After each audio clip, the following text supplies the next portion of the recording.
افلا یتدبرون القرآن، تدبر قرآن، مولانا امین احسن اصلاحی۔ آگے آیات 25 تا 29 کا مضمون، حصہ دوم۔ اعوذ باللہ من الشیطان الرجیم، بسم اللہ الرحمن الرحیم۔ ثم قفینا علی آثارہم برسلنا وقفینا بعیسی ابن مریم وآتیناہ الانجیل وجعلنا فی قلوب الذین اتبعوہ رأفۃ ورحمۃ ورہبانیۃ ابتدعوہا ما کتبناہا علیہم الا ابتغاء رضوان اللہ فما رعوہا حق رعایتہا فآتینا الذین آمنوا منہم اجرہم وکثیر منہم فاسقون۔ اب یہ بتایا جا رہا ہے کہ جب تمام انبیاء علیہم السلام کا طریقہ وہی رہا ہے جو اوپر بیان ہوا، تو دین میں رہبانیت کی بدعت اور جہاد کو خلاف دینداری قرار دینے کی ضلالت کہاں سے اور کس طرح گھسی۔ فرمایا کہ نوح علیہ السلام اور ابراہیم علیہ السلام کے بعد جتنے نبی بھی ہم نے بھیجے انہی کے نقش قدم پر بھیجے، یعنی سب نے لوگوں کو نقطۂ عدل پر استوار ہونے کی دعوت دی، اور اگر ضرورت دائی ہوئی تو انہوں نے قیام قسط کے لیے سنت انبیاء علیہم السلام کے مطابق جہاد بھی کیا۔ ان میں سے کسی رسول کا عمل بھی اس طریقے کے خلاف نہیں ہوا۔ ٹھیک اسی مقصد کے لیے عیسیٰ ابن مریم علیہ السلام کی بھی بعثت ہوئی اور انہیں انجیل عطا کی گئی۔ وہ لوگوں کو رہبانیت کی تعلیم دینے کے لیے نہیں بھیجے گئے تھے، بس یہ بات تھی کہ ان کے پیرووں میں رافت و رحمت کا جذبہ اللہ تعالیٰ نے خاص طور پر رکھا تھا۔ اسی کا سہارا لے کر بعد کے مبتدعین نے رہبانیت کا ایک نظام کھڑا کر دیا، حالانکہ ان پر رہبانیت نہیں فرض کی گئی تھی بلکہ اللہ تعالیٰ کی رضا جوئی فرض کی گئی تھی، لیکن انہوں نے اس کے حدود ملحوظ نہیں رکھے بلکہ فطرت و شریعت کے حدود توڑ کر بالکل دوسری وادیوں میں بھٹک گئے۔ اس سے یہ حقیقت واضح ہوئی کہ دین میں رہبانیت کی بدعت داخل تو ہوئی ہے نصارہ کے ذریعے سے، لیکن اس میں سیدنا مسیح علیہ السلام کی تعلیم یا انجیل یا اس کے اصل خلفاء کو کوئی دخل نہیں ہے، بلکہ یہ تمام تر بعد کے مبتدعین کی ایجاد ہے۔ وَجَعَلْنَا فِي قُلُوبِ الَّذِينَ اتَّبَعُوهُ رَأْفَةً وَرَحْمَةً۔ یہ حضرت مسیح علیہ السلام کے اولین پیرووں کی تعریف فرمائی گئی ہے کہ اللہ تعالیٰ نے ان کے دلوں میں رافت و رحمت رکھی تھی۔ اس تعریف سے مقصود یہ دکھانا ہے کہ ان کے یہی بہترین انسانی اوصاف بعد والوں کے لیے رہبانیت کی دلیل بن گئے۔ حالانکہ رافت و رحمت کی تعلیم جس طرح سیدنا مسیح علیہ السلام نے دی ہے، اسی طرح اللہ کے ہر نبی و رسول نے دی ہے۔ نبی صلی اللہ علیہ وآلہ وسلم کے متعلق قرآن میں ارشاد ہے کہ حریص علیکم بالمؤمنین رؤوف الرحیم، التوبہ آیت 128۔ وہ تمہاری ہدایت کا حریص اور مومنین کے لیے نہایت شفیق و مہربان ہے۔ خود مسلمانوں کے باب میں رحماء بینہم، آپس میں رحم دل ہیں کے الفاظ وارد ہوئے ہیں۔ احادیث میں مسلمانوں کے جو اوصاف بیان ہوئے ہیں وہ ان سے زیادہ واضح ہیں۔ فرمایا گیا ہے کہ اہل ایمان باہمی ہمدردی اور دردمندی میں اس طرح ہیں جس طرح ایک جسم کے اعضاء باہم دیگر ہوتے ہیں۔ سعدی نے ایک حدیث ہی کا ترجمہ اس طرح کیا ہے: چو عضو بدرد آورو روزگار، دگر عضو ہرا نماند قرار۔ رافت و رحمت عدل و قسط کے منافی نہیں ہے، بلکہ اس کا اولین تقاضا عدل و قسط کا قیام ہی ہے۔ چنانچہ اللہ تعالیٰ نے قرآن میں قیامت کو، جو عدل کامل کے ظہور کا دن ہے، اپنی صفت رحمت ہی کا ایک لازمی نتیجہ قرار دیا ہے۔ کتب علی نفسہ الرحمہ لیجمعنکم الی یوم القیامہ، الانعام آیت 16۔ اللہ نے اپنے اوپر رحمت واجب کر رکھی ہے، وہ تمہیں قیامت کے دن کے لیے ضرور جمع کر کے رہے گا۔ سیدنا مسیح علیہ السلام کے پیرووں کو چونکہ آپ کی زندگی میں جہاد کا موقع نہیں ملا، اس وجہ سے بعد والوں نے ان کی رافت و رحمت کو رہبانیت کی دلیل بنا لیا، حالانکہ انہیں جہاد کا موقع ملا ہوتا جس طرح حضرت صلی اللہ علیہ وآلہ وسلم کی امت کو اس کی سعادت حاصل ہوئی تھی تو وہ بھی اشداء علی الکفار رحماء بینہم کی تصویر ہوتے۔ وَرَهْبَانِيَّةً ابْتَدَعُوهَا مَا كَتَبْنَاهَا عَلَيْهِمْ إِلَّا ابْتِغَاءَ رِضْوَانِ اللَّهِ فَمَا رَعَوْهَا حَقَّ رِعَایَتِهَا، یعنی ان کے دلوں میں رافت و رحمت تو ہم نے ضرور رکھی، لیکن اس کی آڑ میں یہ رہبانیت جو بعد والوں نے ایجاد کی، اس کو مسیح علیہ السلام کی تعلیم سے کوئی تعلق نہیں۔ رہبانیتاً جعلنا کے تحت نہیں ہے، اس کا نسب ایک فعل مضمر کے زیر اثر ہے جس کی وضاحت بعد کے فعل ابتدعوہا سے ہو رہی ہے۔ البتہ یہاں اس کا ذکر اس طرح ہوا ہے جس سے یہ بات نکلتی ہے کہ رہبانیت کی ایجاد ہوئی تو ایک اچھے محرک سے، لیکن ہے یہ خدا کے مقرر کردہ حدود سے تجاوز۔ جن لوگوں نے یہ راہ اختیار کی وہ ایک اچھے محرک کے باوجود اپنی بدعت پسندی، غلو اور تشدد کے باعث بالکل غلط راہ پر چل پڑے۔ ما کتبناہا علیہم الا ابتغاء رضوان اللہ، یعنی یہ رہبانیت جو انہوں نے اپنے اوپر حاوی کر لی، یہ ہماری فرض کردہ نہیں ہے بلکہ یہ ان کی اپنی ایجاد کردہ ہے۔ ہم نے ان پر جو چیز فرض کی تھی وہ صرف اللہ تعالیٰ کی رضا طلبی کی جد و جہد تھی۔ اگر یہ رہبانیت اسی حد تک ہوتی تو ان کے لیے دنیا اور آخرت دونوں میں باعث خیر و برکت ہوتی، لیکن انہوں نے اس کے حدود ملحوظ نہیں رکھے۔ فما رعوہا حق رعایتہا میں ضمیر مؤنث کا مرجع ظاہر ہے کہ رہبانیتاً ہی ہے، جس سے یہ بات نکلتی ہے کہ رہبانیت کے معاملے میں نصارہ کی اصل غلطی یہ ہے کہ انہوں نے اس کے حدود کما حقہ ملحوظ نہیں رکھے، جس کے سبب سے اس میں فطرت اور عقل کے خلاف باتیں داخل ہو گئیں۔ اگر وہ اس کے حدود ملحوظ رکھتے تو ابتغاء رضوان اللہ کے نصب العین سے یہ متجاوز نہ ہوتی، اور یہ چیز ایسی ہے جو تمام انبیاء علیہم السلام اور تمام آسمانی صحیفوں کی تعلیم میں مشترک ہے، اور اللہ کی راہ میں جہاد اور جنگ و قتال اس رہبانیت کا سب سے بڑا حصہ ہے۔ اس حقیقت کی وضاحت سورہ توبہ میں یوں فرمائی گئی ہے: ان اللہ اشتری من المؤمنین انفسہم واموالہم بان لہم الجنہ یقاتلون فی سبیل اللہ فیقتلون ویقتلون وعدا علیہ حقا فی التوراۃ والانجیل والقرآن۔ سورہ التوبہ آیت 111۔ اللہ نے ایمان لانے والوں سے ان کی جانیں اور ان کے مال جنت کے عوض خرید لیے ہیں۔ وہ اللہ کی راہ میں جنگ کرتے ہیں، پس قتل کرتے ہیں اور قتل ہوتے بھی ہیں۔ یہ اللہ کے ذمہ قطعی وعدہ ہے، تورات، انجیل اور قرآن سب میں۔ اس آیت سے معلوم ہوا کہ اللہ کی رضا طلبی کے لیے جنگ و قتال تمام انبیاء علیہم السلام اور تمام آسمانی صحیفوں کی مشترک تعلیم ہے۔ یہی تعلیم نصارہ کو انجیل میں بھی دی گئی ہے، اس لیے کہ انجیل میں درباب احکام تورات کی پوری پابندی کی بار بار تاکید کی گئی ہے، لیکن انہوں نے ایک ایسی رہبانیت ایجاد کر لی جس نے یہ اصل نصب العین غائب ہو گیا۔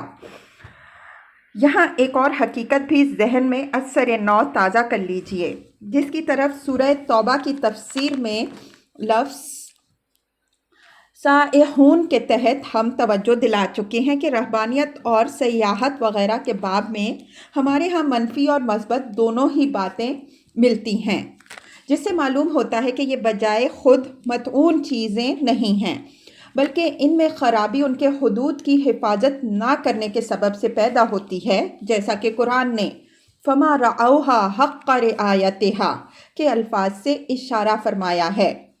چنانچہ اسلام نے سیاحت اور رہبانیت کے وہ تمام اجزاء اپنے نظام میں داخل کر لیے ہیں جو فطرت کے موافق اور ابتغائے رضوان اللہ کے نصب العین سے ہم آہنگ ہیں۔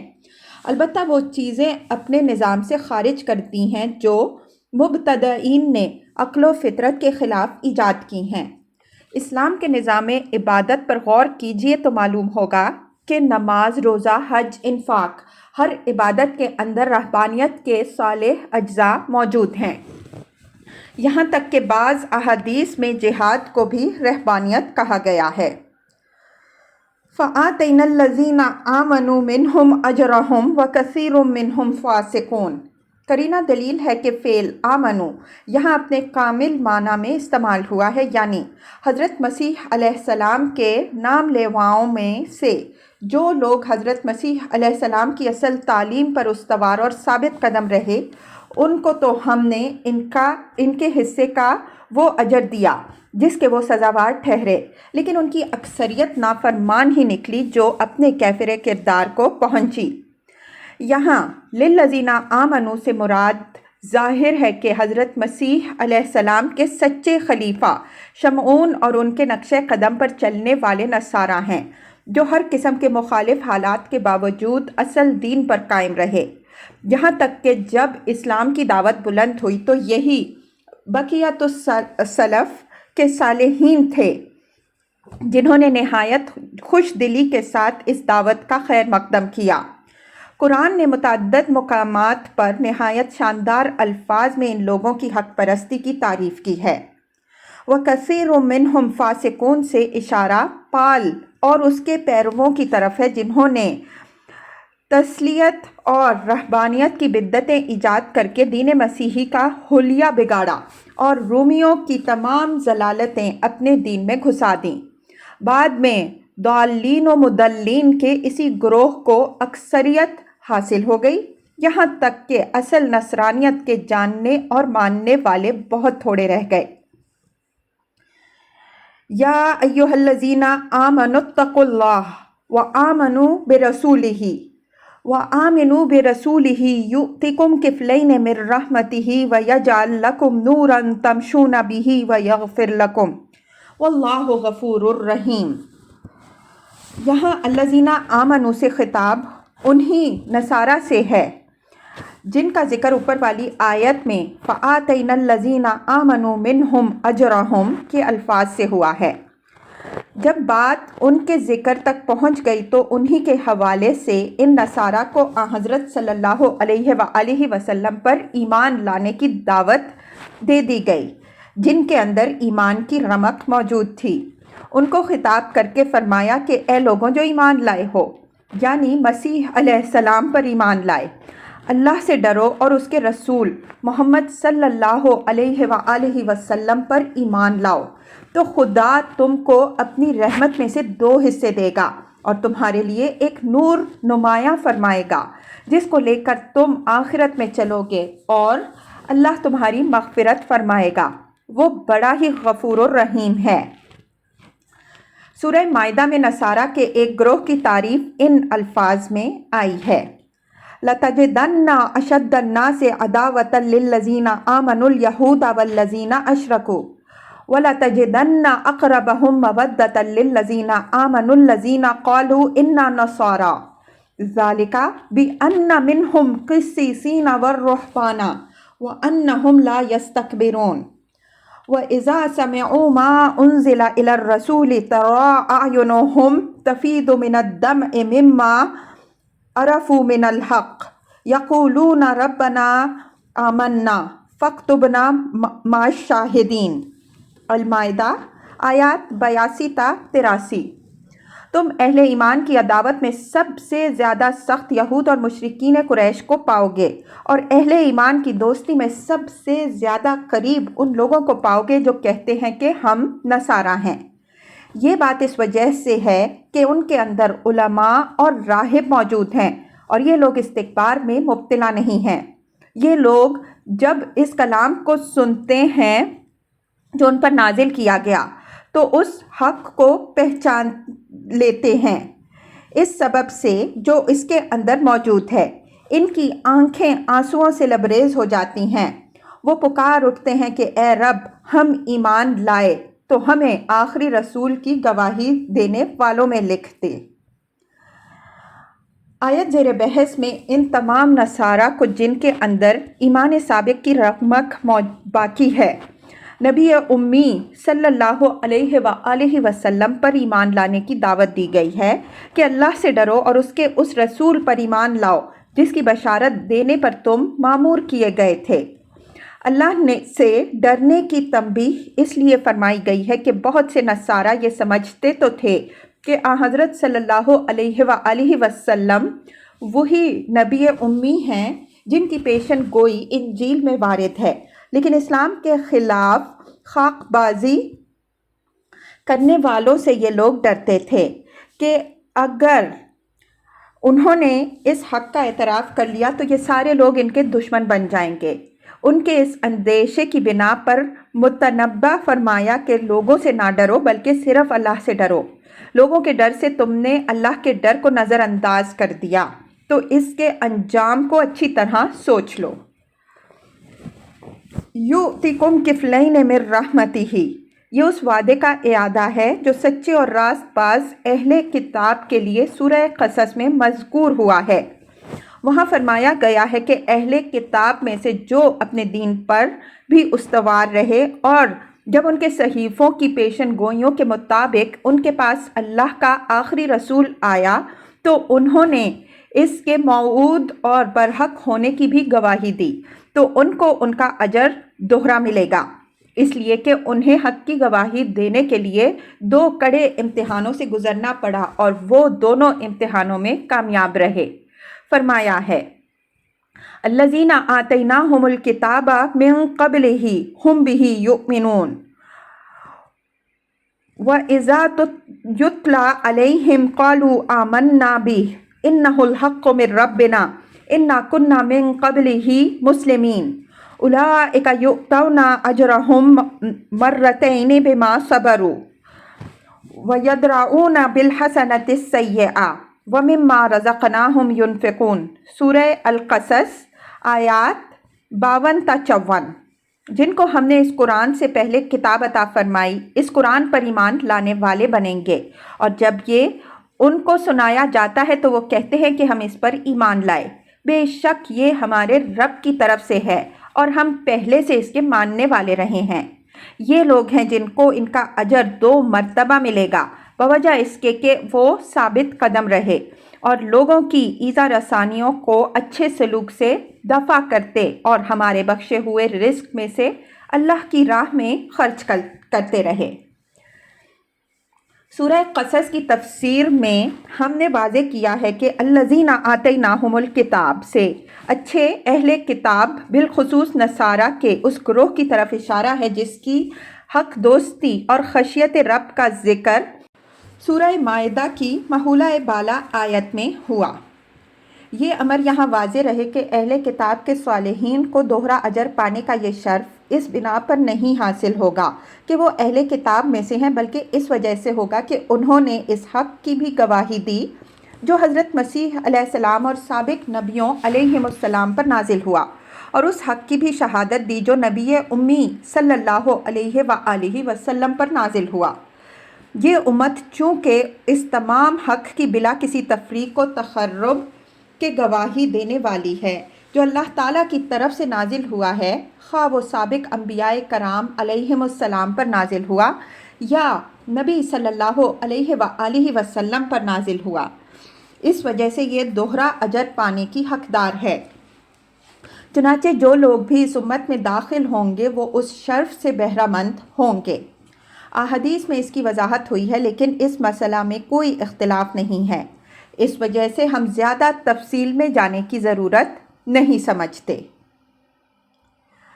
وَيَجْعَلْ لَكُمْ نُورًا تَمْشُونَ بِهِ وَيَغْفِرْ لَكُمْ، یہ اسی طرح کی بشارت ہے جس طرح کی بشارت اس سورہ کی آیت 12 میں بدیع الفاظ گزر چکی ہے۔ یوم تری المؤمنین والمؤمنات یسعی نورہم بین ایدیہم وبایمانہم، جس دن تم مومن مردوں اور مومنہ عورتوں کو دیکھو گے کہ ان کا نور ان کے آگے اور ان کے دائیں ہاتھ چل رہا ہوگا۔ وہی بشارت ان صالحین کو بھی دی گئی کہ ان کو اللہ نے ایمان کی جو روشنی دی ہے اس کی انہوں نے حفاظت کی، اس سے خود بھی رہنمائی حاصل کی اور اللہ کے دوسرے بندوں کو بھی راہ دکھائی۔ اس کے صلے میں ان کو آخرت میں ایک نور عطا ہوگا جس کو اس دن کے اندھیرے میں یہ لے کر چلیں گے، اور وہ سارے لوگ اس سے کسب نور کریں گے جنہوں نے دنیا میں اس کا ساتھ دیا ہوگا۔ لِأَلَّا يَعْلَمَ أَهْلُ الْكِتَابِ أَلَّا يَقْدِرُونَ عَلَى شَيْءٍ مِّن فَضْلِ اللَّهِ وَأَنَّ الْفَضْلَ بِيَدِ اللَّهِ يُؤْتِيهِ مَن يَشَاءُ وَاللَّهُ ذُو الْفَضْلِ الْعَظِيمِ۔ یہ ان لوگوں کو ابھارا ہے کہ تم اللہ تعالیٰ کے اس فضل عظیم کے حاصل کرنے کے لیے سبقت کرو اور حاسد یہود کو چھوڑو۔ وہ نبی امی اور ان پر ایمان لانے والوں کے خلاف حسد کی جس آگ میں جل رہے ہیں اسی میں جلتے رہیں۔ ان کے اس حسد کا سبب ان کی یہ جہالت ہے کہ وہ اللہ کے تمام فضل کا اجارہ دار اپنے کو سمجھتے ہیں۔ ان پر یہ حقیقت واضح نہیں ہوئی ہے کہ اللہ کے فضل کے مالک وہ نہیں ہیں بلکہ اللہ تعالیٰ اپنے فضل کا مالک خود ہے۔ وہ اس کو بخشتا ہے جس کو چاہتا ہے اور وہ بڑے فضل والا ہے، جس کو چاہے بخش دے۔ اہل الکتاب اگرچہ با اعتبار الفاظ عام ہے، یہود و نصارہ دونوں ہی اس سے مراد ہو سکتے ہیں، لیکن قرینہ دلیل ہے کہ یہاں اس سے مراد یہود من حیث الجماعت ہیں، اس لیے کہ وہی اللہ تعالیٰ کے تمام فضل و انعام کے وارث و مورث ہونے کے خبط میں مبتلا تھے۔ ان کا گمان یہ تھا کہ ان سے باہر نہ کسی کو نبوت و رسالت مل سکتی اور نہ ان کے سوا کوئی خدا کے ہاں کسی اجر و فضل کا حقدار ہے۔ چنانچہ اپنے اسی پندار کے سبب سے وہ حضرت صلی اللہ علیہ وآلہ وسلم کے دعوی رسالت کے شدید مخالف تھے۔ جب انہوں نے دیکھا کہ ان کی مخالفت کے علی الرغم یہ دعوت برابر بڑھتی چلی جا رہی ہے، یہاں تک کہ ان کی اپنی صفوں کے اندر سے بھی بہت سے اخیار ٹوٹ کر اس کے جانثار بنتے جا رہے ہیں، تو ان پر حسد کا ایسا نجار چڑھا کہ بالآخر وہ ان کو ہلاک کر کے ہی اترا۔ اس حسد کے اسباب اور اس کے اثرات و نتائج کی پوری تفصیل سورہ بقرہ کی تفصیل میں بیان ہو چکی ہے۔ لِأَلَّا يَعْلَمَ أَهْلُ الْكِتَابِ إِلَى الْآيَةِ سے مراد یہاں یہود کی اس جہالت و حماقت کے لازمی نتیجہ یعنی برابر مبتلا حسد رہنے کی طرف اشارہ کرنا ہے۔ ظاہر ہے کہ وہ اس حسد میں اس وجہ سے مبتلا تھے کہ وہ اپنے کو اللہ کے تمام فضل و انعام کا پیشنی حقدار اور اجارہ دار سمجھے بیٹھے تھے۔ اگر وہ اس حماقت میں مبتلا نہ ہوتے بلکہ اس حقیقت کو جانتے ہوتے کہ نبوت و رسالت اور سیادت و امامت اللہ تعالیٰ کا عطیہ ہے، وہ جس کو چاہے بخشے، تو ان کے لیے کسی غصہ اور حسد میں مبتلا ہونے کی کوئی وجہ نہ تھی۔ وہ سمجھ سکتے تھے کہ اب تک اللہ نے اس منصب پر ان کو سرفراز رکھا، اب اگر وہ اس کے لیے کسی دوسرے کو منتخب کر رہا ہے تو کوئی اس کا ہاتھ نہیں پکڑ سکتا، اور ان کی سعادت اب حسد اور مخالفت میں نہیں بلکہ اپنے رب کے فیصلہ کو قبول کر لینے میں ہے۔ لیکن وہ برابر اپنے اسی خبط میں مبتلا رہے جس میں مبتلا تھے، جس کا لازمی نتیجہ یہ بھی نکلا کہ وہ جس حسد اور بغض کی آگ میں جل رہے تھے وہ برابر تیز سے تیز تر ہوتی رہی۔ گویا اصل بات جو یہاں نبی اکرم صلی اللہ علیہ وآلہ وسلم پر ایمان لانے کی دعوت کے ساتھ فرمائی گئی ہے وہ یہ ہے کہ ایمان لانے والے اللہ کے آخری رسول پر ایمان لا کر اپنے کو دوہرے اجر کا حقدار بنائیں اور ان حاسد یہودیوں کو ان کے حال پر چھوڑیں۔ وہ برابر اپنے حسد کی آگ میں جلتے رہیں گے۔ اس بات کے بیان کرنے کے لیے اسلوب یہ اختیار فرمایا گیا ہے کہ یوں کہنے کے بجائے کہ ان یہودیوں کو ان کے حسد میں جلنے مرنے دو، تم اپنے آپ کو اپنے رب کے دوہرے اجر کا حقدار بناؤ۔ بات یوں فرمائی گئی کہ یہود کو ان کی اس جہالت میں مبتلا رہنے دو کہ وہ اپنے آپ کو اللہ تعالیٰ کی تمام سرفرازیوں کا حقدار سمجھتے ہیں، حالانکہ یہ محض ان کی حماقت ہے، اور یہی حماقت ان کے سارے رنج و حسد کا سبب ہے۔ اس اسلوب میں بات کہنے کا فائدہ یہ ہوا کہ یہود کی اصل بیماری بھی واضح ہو گئی اور اس کا اصل سبب بھی معلوم ہو گیا، اور کلام میں کوئی تلخی بھی پیدا نہیں ہونے پائی۔ اس سورہ کی اور ان آخری آیات کی تعویل میں ہمارے مفسرین کو بڑا اضطراب پیش آیا ہے۔ اگر ان کے اقوال نقل کر کے ہم ان پر تنقید کرتے تو اس میں بڑی طوالت ہوتی، جس کا کچھ خاص فائدہ نہیں تھا۔ اس وجہ سے زبان، نظام اور نظائر قرآن کی روشنی میں ہمارے نزدیک جو تعویل صحیح ہے وہ ہم نے بیان کر دی۔ امید ہے کہ تدبر کرنے والوں کو اس سے اطمینان ہو جائے گا۔ یہاں خاص طور پر زبان اور اسلوب سے متعلق دو باتیں پیش نظر رکھیے۔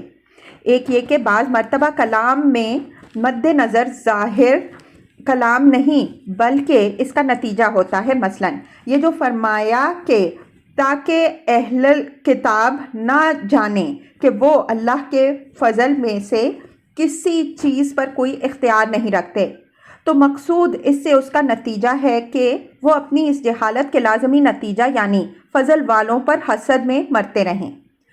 دوسری یہ کہ حرف لا نہ یہاں زائد ہے اور نہ قرآن میں اس کے زائد ہونے کی کوئی مثال موجود ہے، بلکہ جیسا کہ ہم اس کے محل میں واضح کر چکے ہیں، یہ ان حروف میں سے ہے جن کو زائد ماننے کی گنجائش کسی شکل میں نہیں ہے، ورنہ اس سے مفسدین اور اہل بدعت کے لیے دین میں فتنے پیدا کرنے کی راہیں کھل جائیں گی۔